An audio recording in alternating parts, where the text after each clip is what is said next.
함께 보실 말씀은 히브리서 11장 말씀입니다. 히브리서 11장 13절로 16절까지의 말씀. 제가 가지고 있는 성경책은 신약성경 365페이지에 있습니다. 히브리서 11장 13절로 16절까지 제가 한 절 여러분이 한 절 교독하시겠습니다. 이 사람들은 다 믿음을 따라 죽었으며 약속을 받지 못하였으되 그것들을 멀리서 보고 환영하며 또 땅에서는 외국인과 나그네임을 증언하였으니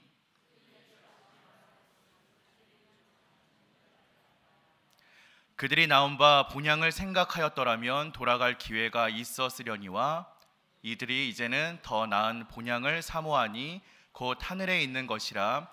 이러므로 하나님이 그들의 하나님이라 일컬음 받으심을 부끄러워하지 아니하시고 그들을 위하여 한 성을 예비하셨느니라. 아멘. 오늘은 9월 1일입니다. 이제 9월이 시작되었고요. 어제 구원데이 또 지난 목요일 날 연합 구역 예배를 시작으로 2학기가 힘차게 시작되었습니다. 성도 여러분들께서는 여름 휴가철을 잘 보내셨는지 모르겠습니다. 저희 교역자들도 이번 여름을 아주 은혜롭게 보냈습니다. 특별히 저는 이번에 온세대 수련회 그리고 또 교역자 수련회 등을 통하여서 저 스스로를 좀 돌아보는 시간을 갖게 되었는데요. 특별히 그리스도인으로서 정체성에 대해서 좀 고민하고 기도하는 시간을 보냈습니다. 정체성이라는 것은요, 우리가 신앙생활을 하면서 참 중요한 개념인 것 같습니다. 제가 대학교를 다닐 때 전공이 윤리교육이었거든요. 도덕과 윤리를 가르치고 좀 나아가서는 철학을 다루는 과목이었습니다. 많은 사상가들과 철학자들을 공부하다 보니까 그들이 말했던 공통점이 있었는데 그게 바로 자아 정체성이라는 것을 아주 중요하게 생각했다라는 것입니다. 근데 이 정체성이라는 단어가 참 재미있습니다. 이 정체성이라는 말의 어원이 되는 헬라어를 좀 살펴보면 너와 다른 나라는 이 구별성과 그들과 다른 우리가 가지고 있는 동질성, 이 보편성이라는 단어가 합쳐져서 만들어진 단어입니다. 그러니까 서로 다른 의미를 가지고 있는 것처럼 보이는 두 단어가 합쳐진 것이 바로 정체성이라는 단어입니다. 이해하기가 조금 어려울 수도 있는데요. 쉽게 생각하면 이런 것입니다.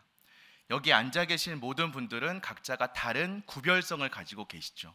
하지만 우리는 정륜교회라는 동질성을 가지고 있습니다. 이게 바로 교회가 갖는 정체성입니다. 조금 더 나아가자면 우리는 세상과 구별되는 이 구별성, 정체성을 가진 동시에 교회라는 동질성을 가지면서 살아가는 사람들이라는 뜻입니다. 우리가 그렇게 살아갈 때 우리는 바른 그리스도인으로서 살아갈 수 있습니다. 그래서인지 성경도 우리가 바른 정체성을 가지고 살아야 한다라고 이야기합니다. 자, 오늘 말씀에도요, 우리가 어떤 정체성을 가진 사람인지 잘 나타나고 있는데요. 우리가 함께 읽었던 11장 13절 말씀을 보시겠습니다. 이 사람들은 다 믿음을 따라 죽었으며 약속을 받지 못하였으되 그것들을 멀리서 보고 환영하며 또 땅에서는 외국인과 나그네임을 증언하였다. 성경은 우리의 정체성을 가리켜서 외국인이다, 나그네다 라고 말하고 있습니다. 영어 성경들을 좀 찾아봤더니 번역에 따라서 조금 차이가 있지만 이 단어를요, foreigner, 그냥 외국인이 아니라 stranger 혹은 alien이라고 표현을 하더라고요. 그러니까 완전히 낯선 사람이라는 표현입니다. 뒤에 등장하는 나그네 역시 exile이라는 단어로 유배자 혹은 쫓겨난 사람이라는 단어로 표현하고 있습니다. 그러니까 우리는요, 세상에 대하여서 완전히 낯선 사람이고 쫓겨난 사람, 유배자와 같은 사람들이다, 비주류다 라는 표현입니다. 그런데 이 단어 앞에 또 재미있는 표현이 있는데요. 그게 뭐냐면 땅에서는 이라는 표현입니다. 우리가 땅에 대하여서 외국인과 나그네라는 것입니다. 어떤 지역적인 특성을 가지고 이 말씀이 쓰여져 있었던 당시의 시대를 비추어 보자면 그저 예루살렘을 중심으로 했을 때 너희가 나그네고 이방인이다 라는 것이 아니고요, 이 땅에 대하여서 우리가 완전히 이방인이고 나그네이고 낯선 사람이고 비주류라는 것입니다. 왜일까요? 그 이유는요, 뒤에 말씀에 계속해서 등장하고 있듯이 우리에겐 본향이 따로 있기 때문입니다. 우리의 중심은 하늘 천국에 있기 때문입니다. 우리가 가져야 하는 첫 번째 정체성은 바로 이것입니다. 우리는 천국에 적을 두고 살아가고 있는 사람들이기 때문에 이 세상 속에서 이방인으로, 나그네로, 낯선 사람으로, 유배된 사람과 같이 살아가고 있는 사람들입니다. 우리의 본향은 천국에 있습니다. 우리의 뿌리와 우리의 중심은 이 땅에 있는 것이 아닙니다. 우리는 하늘에 뿌리를 내리며 살아가고 있는 사람들입니다. 그것이 바로 우리에게 주어진 구별성입니다. 우리는 세상과 다른 사람으로 살아야 한다, 세상과 구별되어서 살아야 한다라는 말을 많이 하는데요, 그 이유가 바로 여기에 있는 것입니다. 심지어는 16절 말씀을 보시면 그들을 위하여, 그러니까 우리를 위하여 한 성을 예비하셨다라고까지 말씀하고 계십니다. 우리를 위하여 지금 천국의 성이, 도시가 예비되었다라는 것입니다. 그저 죽어서 들어가는 천국이 아니라, 나중에 줄 서 있으면 방 배정 받아서 들어가는 그런 곳이 아니라, 지금 나를 위하여 성읍이 준비되어 있다라는 말씀이시죠. 몇 년 되지 않은 저의 인생을 돌이켜보면 이 세상 사람들은 성공의 기준을 이 집에 두는 경우가 참 많이 있더라고요.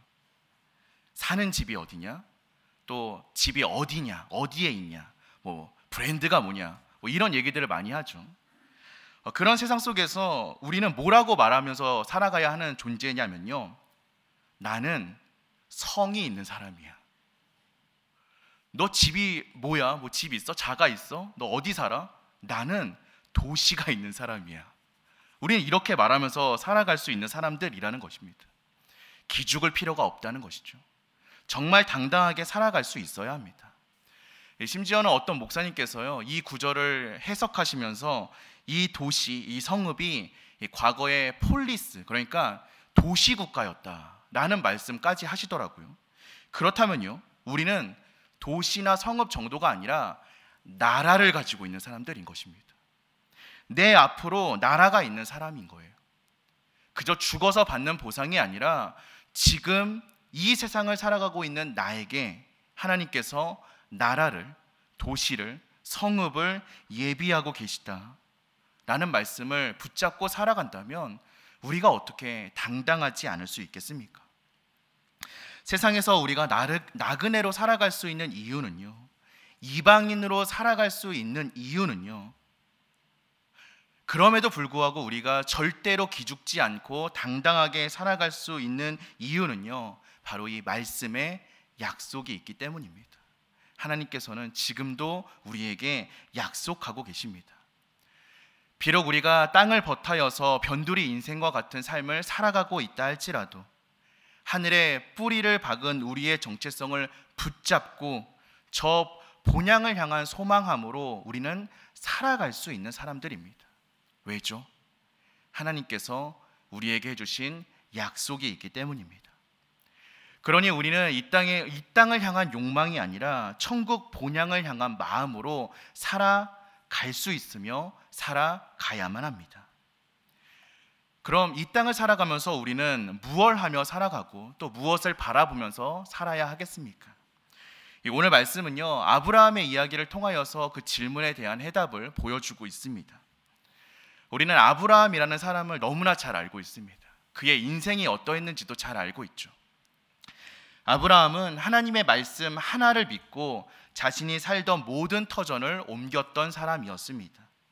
눈으로 보이는 땅, 또 밟는 모든 땅을 너에게 줄 것이다 라는 하나님의 약속을 믿고 떠났던 아브라함에게 남은 것이 무엇이었습니까? 죽은 사라의 몸을 누일 만한 막벨라 굴 하나밖에 없었습니다. 하늘의 해와 달과 별들과 같이 너의 자손이 창대할 것이다 라고 하나님의 약속을 붙잡고 살아갔는데 아브라함에게 남은 것은 무엇이었습니까? 이삭 아들 하나밖에 없었습니다. 제가 아브라함이었다면요, 마음이 참 답답했을 것 같습니다. 무거웠을 것 같습니다. 아니, 오히려 하나님께 이게 정말 맞습니까? 라는 회의와 탄식이 터져 나왔을 수도 있을 것 같습니다. 그런데 그런 저를 향하여서, 또 이런 질문을 던질 우리를 향하여서 성경은 이렇게 이야기하고 있습니다. 우리가 조금 전에 읽었던 히브리서 11장 13절 말씀인데요, 이 표준 세번역의 번역으로 함께 읽어보도록 하겠습니다. 제가 읽어드리겠습니다. 이 사람들은 모두 믿음을 따라 살다가 죽었습니다. 그들은 약속하신 것을 받지는 못했지만 그것을 멀리서 바라보고 반겼으며. 여기까지 보겠습니다. 약속하신 것을 받지는 못했지만 그것을 멀리서 바라보고 반겼다. 여러분, 믿음의 사람들은요, 약속한 것을 모두 받고 얻은 사람들을 가리키는 말이 아닙니다. 믿음의 사람들은 약속하신 것을 다 받지 못한다 할지라도 멀리서 그것을 보고 반기고 환영하고 기뻐할 수 있는 사람들입니다. 손바닥만한 비구름을 바라보고 세상에 가득 내릴 은혜의 비를 기대할 수 있는 것이 바로 우리 믿음의 사람들입니다. 비록 손 안에 남은 것은 막벨라 굴 하나밖에 없지만 그것을 통하여서 약속의 땅이 이 땅에 가득할 것을 바라보고 이스라엘의 땅과 이스라엘 민족을 통하여서 하나님 나라가 이 땅에 임할 것을 기대하고 환영하며 살아가는 것이 바로 우리 믿음의 사람들입니다. 아들이 비록 이삭 한 사람밖에 없었지만 그를 통하여 이스라엘 땅, 아니 온 세상에 하나님의 백성이 가득하게 풍성해질 것을 기대하며 살아가는 것이 바로 우리 믿음의 사람들입니다. 조금 더 나아가자면 하나님의 약속이었던 너의 자손이 이와 같으리라 라는 이 약속의 자손이 바로 창세기 3장에 등장하는 여자의 후손이라는 단어와 연결이 되며 예수 그리스도를 통하여 이 땅에 가득해질 하나님 나라의 백성과 이 땅에 도래할 하나님 나라의 통치를 기대하게 하는 것, 그것으로 기뻐하는 것, 그것을 환영하며 살아가는 것이 바로 믿음의 사람들입니다. 이 믿음과 기대와 환영으로 믿음의 사람들은 이 땅을 살아낸 것입니다. 우리 역시 마찬가지입니다. 우리가 가지고 있어야 하는 정체성, 우리가 가져야 하는 동질성은 예수 그리스도의 오심을 기대하며 살아가는 것입니다. 하나님 나라가 이 땅에 도래할 것을 예비하며 살아가는 것입니다. 그를 위하여 복음을 전파하고 전도하고 선교하는 것을 기뻐하면서 그리스도의 오심을 가르치며 살아가는 것이 바로 이 땅에서 나그네로 이방인으로 살아가는 우리의 모습인 것입니다. 저희 교회도 해마다 이런 사역들을 감당하고 있습니다. 올해도 새생명 축제를 앞두고 있는데요, 이제 다가오는 9월 22일 2차 태신자 작정을 시작으로 10월 20일 새생명 축제를 향하여서 힘차게 달려나아갈 것입니다. 우리가 이렇게 한 영혼을 위하여서 기도하고 전도하고 복음을 전하는 이유가 어디에 있습니까? 우리가 왜 이렇게 살아야 합니까? 하늘에 창대할 별처럼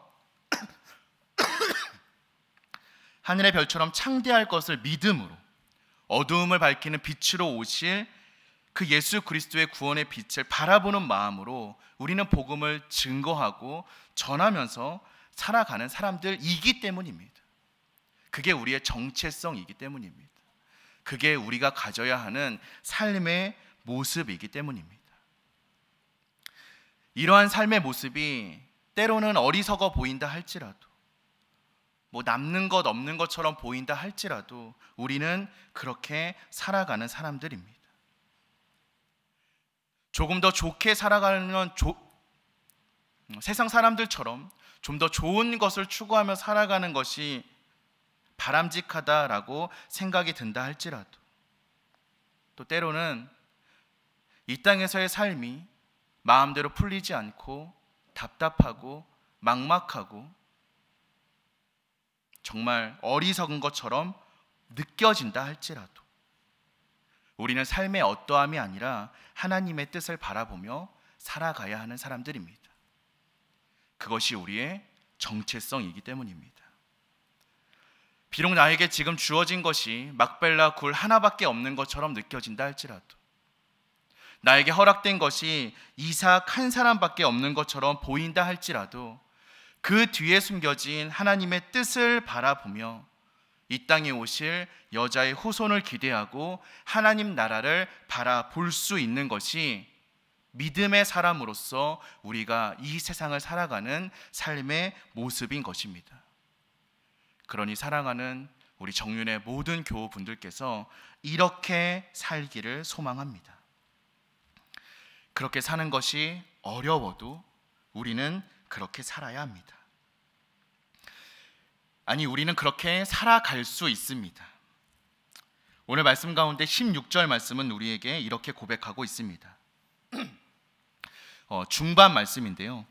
이러므로 하나님이 그들의 하나님이라 일컬음 받으심을 부끄러워하지 아니하시고, 하나님의 뜻을 붙잡고 살아가는 믿음의 사람들에게 주어지는 하나님의 큰 위로인 줄로 믿습니다. 하나님께서는 그들의 하나님, 우리의 하나님, 나의 하나님으로 불리는 것을 부끄러워하지 아니하신다라고 말씀하고 계십니다. 아니, 오히려 그렇게 불리는 걸 기뻐하고 계십니다. 얼마 전에 저희 아들과 있었던 일을 좀 말씀드리겠습니다. 저희 큰아들이 이제 6살이 됐거든요. 요즘 아주 의젓해지기도 하고, 제가 소문난 팔불출이기 때문에 저희 아들이 그 어떤 아이보다 예쁘고 잘생겨 보이더라고요. 그래서 하루는 이렇게 물어봤습니다. 하루는 저희 큰아들 이름이 하로거든요. 하로는 누구 닮아서 이렇게 멋있어? 이렇게 물어봤습니다. 기대하는 답이 있겠죠. 네. 하지만 저희 아들은 저의 기대를 완전히 무시하고 박살내 주었습니다. 저희 아이가 제 기대는 신경도 쓰지 않은 채로 이렇게 대답하더라고요. 나는 하나님 닮았지. 생각하지 못했던 대답이어서요, 큰 충격에 빠졌습니다. 네, 그래서 뭐라고 대답도 하지 못하고 그저 멍하니 쳐다보고만 있었거든요. 그랬더니 그런 저를 바라보고 저희 아들이 이렇게 얘기했습니다. 아빠도 하나님 닮았어. 이어지는 설명이 제 마음을 쿵 하고 쳤는데요. 나도 하나님 닮게 만드셨고 아빠도 하나님 닮게 만드셨어. 이렇게 얘기하고는 장난감 들고 방으로 들어가더라고요. 그 얘기를 듣고 멍하니 있는데 왈칵 눈물이 쏟아졌습니다. 제 아들은요, 제가 뭘 해서, 제가 뭘 잘해줘서 그런 얘기를 한 게 아니었습니다. 제가 장난감을 사주고 제가 맛있는 걸 사줬다고 아빠 하나님 닮았어 이런 얘기를 한 게 아니었습니다. 그저 그렇게 믿고 그렇게 알고 그렇게 고백할 뿐이었습니다. 저의 어떠함 때문이 아니라 하나님은 그저 저의 하나님이신 것입니다. 어린 제 아이와의 대화를 통하여서 하나님께서는 저에게 그렇게 말씀해 주시는 것 같았습니다. 보잘것 하나 없지만, 잘하는 것 하나 없지만, 가진 것이 없다고 느껴지지만 세상 속에서 잘 살고 있다라고 느껴지지 않는다라고 할 수 있지만, 그래도 나는 너의 하나님이야.